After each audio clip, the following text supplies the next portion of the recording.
Mbak Wiwi, apakah kemudian ini adalah petunjuk-petunjuk begitu Hari Kartini? Terus kemudian tadi Mbak Wiwi sempat juga mengatakan bahwa menggaungkan perempuan begitu. Bu Mega itu sering Iya, sekali menggaungkan perempuan. Ini bisa jadi petunjuk betul. besar begitu? Iya, kalau kita membaca, ini kan semacam apa silogisme kalau dalam Mhm. menulis kita ya. Sebelum sampai pada kesimpulan itu, kita membaca dulu gitu ya. Mengapa kita menyimpulkan ini? Lalu kita topang gitu dengan apakah gitu ya. Ini masih pertanyaan juga, masih questionable gitu ya. Hmm. Apakah beberapa kali menyatakan tentang kekagumannya pada perempuan gitu ya, dan ujung-ujungnya menyebut Mbak Puan yang luar biasa juga kan gitu ya sebagai kader gitu. Apakah itulah hari ini itu tanggal 21, maka berita muncul gitu ya bahwa hari ini akan diumumkan capres PDI Perjuangan gitu. Nah, kita membaca lagi apakah itu yang difikirkan berarti akan jatuh ke Mbak Puan.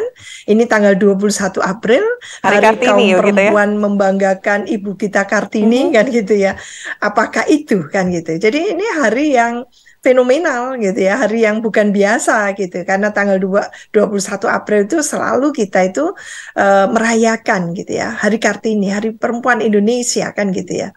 Lah, apakah itu gitu ya? Atau mungkin ternyata ya tidak itu. Karena apa? Dorongan itu kencang sekali meyakinkan gitu ya, ketua umum bahwa gitu ya, kemenangan itu dipelupuk mata kalau hasil survei yang diikuti kan gitu.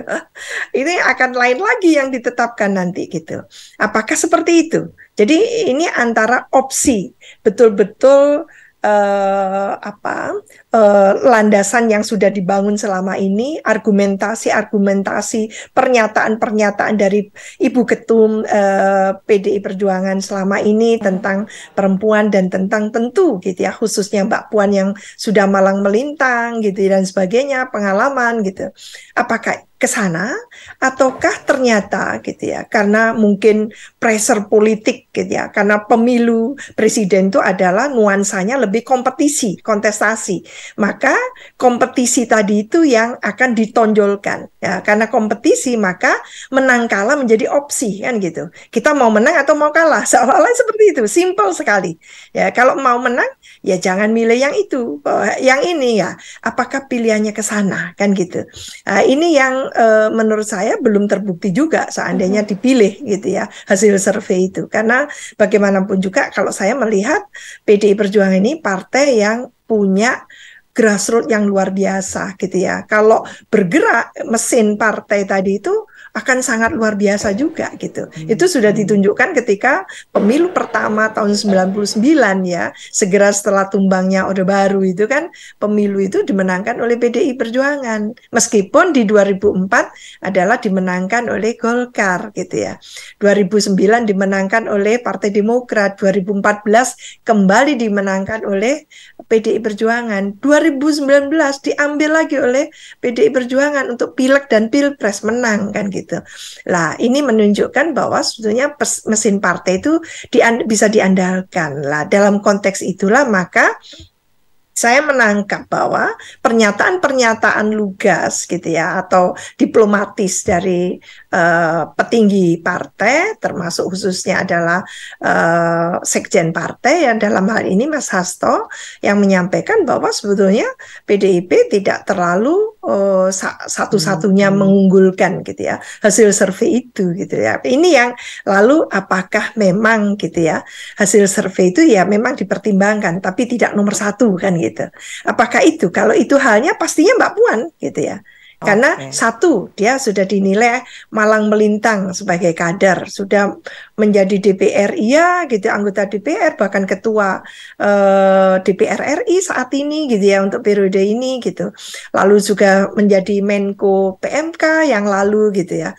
Mulai bahkan jauh sebelum itu juga menjadi kader biasa sampai ketua fraksi dan sebagainya. Itu kan sudah teruji kan itu. Lah, apakah itu yang nanti, apalagi beliau ini adalah cucu Bung Karno kan gitu.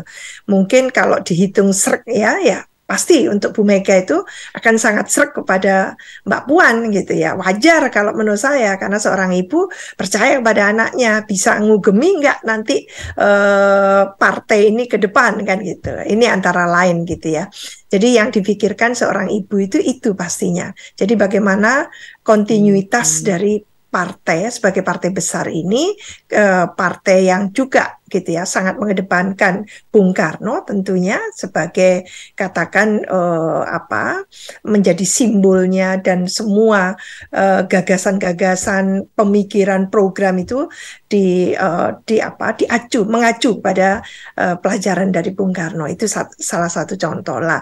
Apakah dengan Mas Ganjar yang dianggap sudah lulus menjadi gubernur 2 periode dan juga pernah menjadi anggota dewan gitu ya di Komisi 2, itu satu contoh. Jadi tinggal memilih saja. Kalau saya membaca runut gitu ya, runtun gitu ya, perbedaan Bu Mega di periode sebelumnya dengan sekarang itu, mengawal untuk pemilu sekarang ini lebih terukur kalau menurut saya gitu ya. Dan keberpihakan atau mungkin dukungan itu sudah kelihatan sebetulnya gitu ya.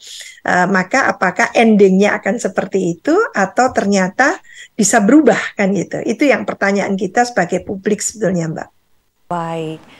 Mbak Wiwi, terima kasih ya sudah berdialog bersama kami, berdiskusi bersama kami di Breaking News TV One. Selamat siang, Mbak Siti Zuhro, pengamat politik. Dan pemirsa, kita harus jeda terlebih dahulu, usai jeda kami kembali.